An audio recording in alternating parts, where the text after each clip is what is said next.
श्रद्धा और अखिल की शादी को वैसे तो 5 साल हो चुके थे, लेकिन दोनों के बीच 5 साल बीत जाने के बाद भी दोनों में बिल्कुल समझ नहीं थी। श्रद्धा और अखिल दोनों आपस में एक दूसरे से बहुत ज्यादा लड़ाई करते थे। श्रद्धा के मायके में उसकी मां कावेरी इस बात को लेकर बहुत परेशान रहती थी। वहीं दूसरी तरफ अखिल की मां सुमन को भी अपने बेटे और बहू के आए दिन होने वाले झगड़े से अच्छी खासी परेशान थी, और वो चाहती थी कि उनके बेटे और बहू एक दूसरे के साथ प्यार से रहे, लेकिन श्रद्धा और अखिल समझने को तैयार ही नहीं थे। श्रद्धा, ये क्या है? तुमने मेरी यह शर्ट अलमारी में धोकर रखी है क्या? हाँ नहीं तो क्या, तुम्हें क्या लगता है कि ऐसे ही उठाकर रख दी? जरा शर्ट की शक्ल तो देखो कितनी गंदी हो रखी है। तुम्हें तो ठीक से कपड़े धोना भी नहीं आता। अच्छा तो अब तुम मुझे काम करना सिखाओगे? पिछले 5 साल से तुम्हारा काम कौन करता है? मैं ही तो करती हूँ ना। अरे तो कौन सा एहसान करती हो मुझ पर? मुझे ज्यादा आंखें दिखाने की जरूरत नहीं है। बीवी हूँ, नौकरानी नहीं हूँ तुम्हारी। मुझे जैसा काम करना आता है वैसा ही करूँगी मैं। कौन मुंह लगे तुम्हारे? सारा दिन उल्टी सीधी बातें करती रहती हो। बात करने की तमीज ही नहीं है तुम में। अरे बस करो, तुम दोनों सुबह सुबह लड़ाई करने बैठ जाते हो। समझा समझा कर थक गई हूँ। तुम दोनों की वजह से बुढ़ापे में मेरी जिंदगी बर्बाद होती जा रही है। जब देखो तब झगड़ा और शोर शराबा। तो मम्मी जी आप अपने बेटे को समझाए ना, जब देखो तब मेरे काम में कमियां निकालता रहता है। अच्छा ठीक है, एक काम करो श्रद्धा, बहुत दिन हो गए हैं, तुम 1-2 दिन के लिए अपने मायके चली जाओ। तुम्हारी माँ कावेरी बहन का फोन आया था, तुम्हें बहुत याद कर रही थी। हाँ वैसे मम्मी जी आप ठीक कह रही है, मुझे मेरी माँ से मिले बहुत दिन हो गए हैं। यहाँ रहकर तो मेरा दिमाग खराब होता रहता है। अरे तो चली जाओ ना, किसने रोका है तुम्हें? और सुनो, 2 दिन नहीं, आराम से 2-3 महीने रह कर आना। वैसे मैं तो तुम्हारे साथ रहना ही नहीं चाहता। तलाक दो और मेरा पीछा छोड़ो। फिर श्रद्धा अपने मायके जाने के लिए निकल जाती है। और श्रद्धा बेटा, तुम्हारे ससुराल में सब कुछ ठीक है ना? दामाद जी कैसे हैं? उनका तो नाम भी मत लेना मम्मी, जब देखो तो मुझसे लड़ाई करते रहते हैं। लेकिन बेटा ये कोई अच्छी बात तो है नहीं। तुम दोनों की शादी को अब 5 साल हो चुके हैं, कब तक इस तरह लड़ाई करते रहोगे? लेकिन मम्मी मेरी क्या गलती है? मैं सारे काम करती हूँ घर के, उसके बाद भी कोई उनमें कमियां निकालेगा तो गुस्सा तो आएगा ही ना। नहीं बेटा, तुम्हें अपने गुस्से पर थोड़ा काबू रखना चाहिए और अखिल को प्यार से समझाने की कोशिश किया करो। वो इंसान प्यार करने के लायक ही नहीं है माँ। नहीं नहीं बेटा, इस तरह बात नहीं करते। वो तुम्हारा पति है और मैं जानती हूँ अखिल बहुत अच्छा लड़का है। माँ मैं उसकी पत्नी हूँ और आप उन्हें मुझसे ज्यादा अच्छी तरह नहीं समझ सकती। वो किस तरह का इंसान है, उसे लड़ाई करने की इतनी ज्यादा आदत है कि वो मुझसे लड़ाई के बिना रह ही नहीं सकता। देखो बेटा, शादी के बाद लड़कियों को थोड़ा बहुत एडजस्ट तो करना ही पड़ता है ना। लेकिन मैं उस आदमी के साथ 1 मिनट भी एडजस्ट नहीं कर सकती। मैं तो कहती हूँ माँ, मुझे जल्दी से जल्दी इस रिश्ते से छुट्टी दिला दो। तू पागल हो गई है क्या? ऐसा नहीं कहते बेटा, कमाल करती है। माँ आपका दामाद बात बात पर तलाक लेने की बात करता है और आप मुझे समझाने की कोशिश कर रही है। फिर 2 दिन के बाद श्रद्धा वापस आ जाती है। फिर अगले दिन, श्रद्धा, ये किस तरह के कपड़े पहनकर घूम रही हो तुम? क्यों, अब इन कपड़ों में क्या प्रॉब्लम है? कितनी गर्मी हो रही है। श्रद्धा, तुम सारा दिन इस तरह के कपड़े पहनकर घर के बाहर घूमती रहती हो। आसपास के लोग देखते होंगे तो क्या सोचते होंगे? आसपास के लोगों का तो नहीं पता, लेकिन तुम जरूर कुछ न कुछ सोचते रहते हो। माँ, ये लड़की ना पूरी पागल है। मुझे इससे तलाक दिलवा दो, इसने मेरी जिंदगी खराब करके रखी है। फिर से शुरू हो गया तू? क्या तलाक तलाक लगा रखा है? आखिर वो हमारे घर की बहू है। अगर बहू है तो अपने पास संभाल कर रखिए माँ, और समझाए इसे थोड़े ढंग के कपड़े पहने। अरे मोहल्ले के लोग क्या सोचते होंगे हमारे बारे में? अरे क्या परेशानी है उसके कपड़ों में? घर में सब ऐसे ही तो कपड़े पहनते हैं। बेटा तू बिना सोचे समझे कुछ भी बोलता रहता है। समझ में आया, तुम्हारी खुद की माँ को तुमसे प्रॉब्लम है, तो मैं तुम्हारे साथ कैसे खुश रह सकती हूँ? तभी तो कहता हूँ तलाक दो और जाओ इस घर से, ताकि मैं भी चैन से जी सकूं। दिन रात तुम्हारी चिक चिक सुनकर मेरे कानों में दर्द होने लगा है। अपनी बेटी और बहू के झगड़े से परेशान होकर सुमन बिना किसी को बताए श्रद्धा की मां कावेरी से मिलने के लिए पहुंच जाती है। बहन जी कैसी हो आप? मैं तो बिल्कुल ठीक हूँ बहन जी। आप कैसी हैं और आपने श्रद्धा को समझाने की कोशिश की क्या? मैंने इसीलिए ही उसे यहाँ मायके में भेजा था। क्या बताऊँ बहन जी, जब वो मायके आई थी तो मैंने उसे अपनी तरफ से समझाने की बहुत कोशिश की, लेकिन कहती है कि उसकी अखिल के साथ बिल्कुल नहीं बनती और बहुत परेशान हो गई हूँ। मैं अखिल को समझाने की बहुत कोशिश करती हूँ, लेकिन मेरा बेटा होकर भी वो मेरी एक बात नहीं सुनता। मेरा भी कुछ ऐसा ही हाल है। श्रद्धा को बहुत प्यार से समझाया था। मैंने कहा था थोड़ा बहुत एडजस्ट कर लिया कर बेटा। अखिल अगर कुछ कहे तो उसे उल्टा जवाब मत दिया कर, लेकिन वो मेरी बात सुनती ही नहीं है।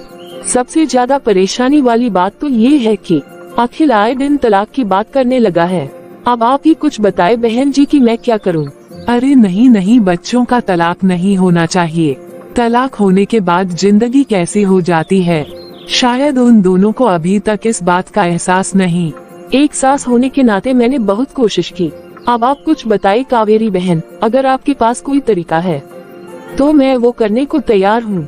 मुझे लगता है इस तरह सीधा सीधा समझाने से बच्चों को समझ में नहीं आने वाली।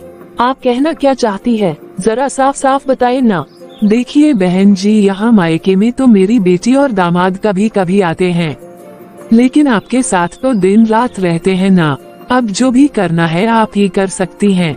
मेरे बेटे की गृहस्थी बसी रहे और मेरे बेटे बहू दोनों प्यार से रहे, इसके लिए मैं कुछ भी करने को तैयार हूँ। तो बस ठीक है, थोड़े दिन के लिए आप दामाद जी के पापा के साथ यानी कि समधी जी के साथ झगड़ा करने की एक्टिंग करना शुरू कर दीजिए। लेकिन उससे क्या होगा? एक काम करिए, आप भी ना बात बात पर तलाक लेने की बात करना शुरू कर दो। अखिल के पापा से खूब झगड़ा करो, देखना हमारे दामाद जी को बहुत जल्दी सारी बात समझ में आ जाएगी। ठीक है, अपने बेटे बहू का घर बचाने के लिए अगर मुझे ये भी करना पड़ेगा तो मैं कर लूंगी। अब मैं चलती हूँ, आपने जो प्लान बताया है वह भी तो करना है। घर वापस आने के बाद सुमन अपने पति कैलाश जी को सारा प्लान बता देती है।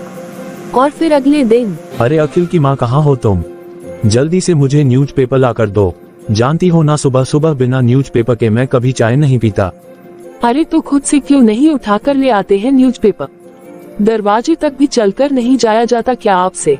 पत्नी हो तुम मेरी, अगर इतना सा काम कर दोगी तो कौन सा तुम्हारे पैर घिस जाएंगे? पैर तो नहीं घिस जाएंगे, लेकिन उम्र तो घिस रही है ना।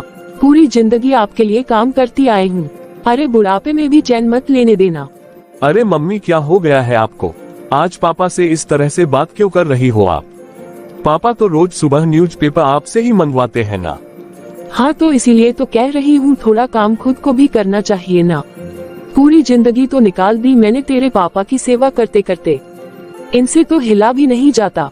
अरे रहने दो, मुझे तुम्हारे एहसान की जरूरत नहीं है, कर लूंगा मैं सारा काम खुद से। आज मम्मी जी पापा जी को क्या हो गया? वैसे तो हमेशा इतने प्यार से रहते हैं, सुबह सुबह झगड़ा शुरू कर दिया। लगता है अपने बेटे का असर आ गया है इन दोनों में। फिर अगले दिन के वक्त, श्रद्धा बेटा आज फिर से खिचड़ी क्यों बना दी? मैंने कहा था क्योंकि मुझे खिचड़ी खाने का मन कर रहा था। आज मेरा पेट खराब है। अरे आपका पेट खराब है तो क्या हुआ? हम सबका पेट थोड़ी ना खराब है। आपको खिचड़ी खानी थी तो खा लेते। अरे सबके लिए बनवाने की क्या जरूरत थी? तो मैंने कौन सा बहू से सबके लिए खिचड़ी बनवाई है? मैंने तो मेरे लिए बनाने को कहा था। आपने बहू से कहा ही नहीं होगा कि बेटा बाकी लोगों के लिए दूसरा खाना बना देना। ये मेरा काम नहीं है किचन में जाकर औरतों की तरह खाने के बारे में बताना। अच्छा जी, तो आपकी नजर में बस औरतें किचन में काम करती है? हमारी शादी के इतने सालों में कभी एक गिलास पानी भी उठाकर पिया है आपने? अरे मम्मी, क्या हो गया है आपको? साफ साफ कह देती हूँ मैं, अगर आपका ऐसा ही चलता रहा ना तो मैं आपसे तलाक ले लूंगी। अरे मम्मी जी, इस उम्र में अब तलाक लेने की बातें क्यों कर रही है? तो क्या करूँ, अपने ससुर जी का स्वभाव तो देखो, दिन पर दिन खड़ूस होते जा रहे हैं। लेकिन मम्मी, इस तरह तलाक लेने की बात करना कोई अच्छा लगता है क्या? आपको इस उम्र में तो पापा के साथ प्यार से रहना चाहिए। बेटा, लेकिन तेरे ससुर जो को प्यार से रहना ही कहा आता है। फिर 2 दिन बाद, अरे सुमन, मुझे मॉर्निंग वॉक पर जाना है। भाई मेरा कुर्ता कहाँ है, जल्दी से निकाल कर दो। मुझे बहुत जोर से नींद आ रही है। ये रोज रोज मॉर्निंग वॉक के टाइम पर मुझे तेज आवाज देकर जगाना बंद कर दीजिए। अब तुम्हारे जैसी औरत से तो कुछ भी कहना ही बेकार है।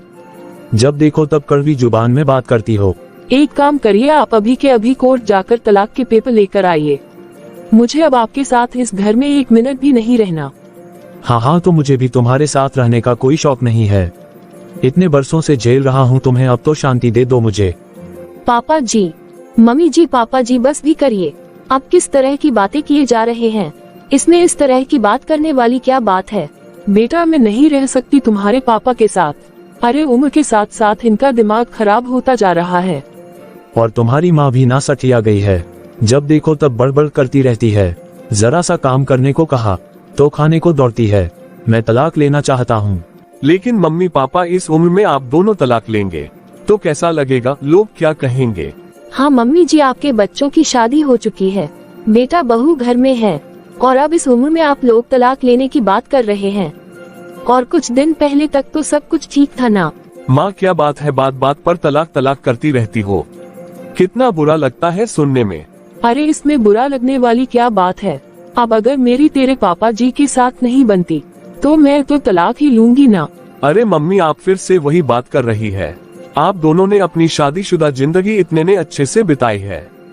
ये तलाक की बात अच्छी नहीं लगती। चलो अच्छा है बेटा, तुमने अपने मुंह से ये बात कह दी।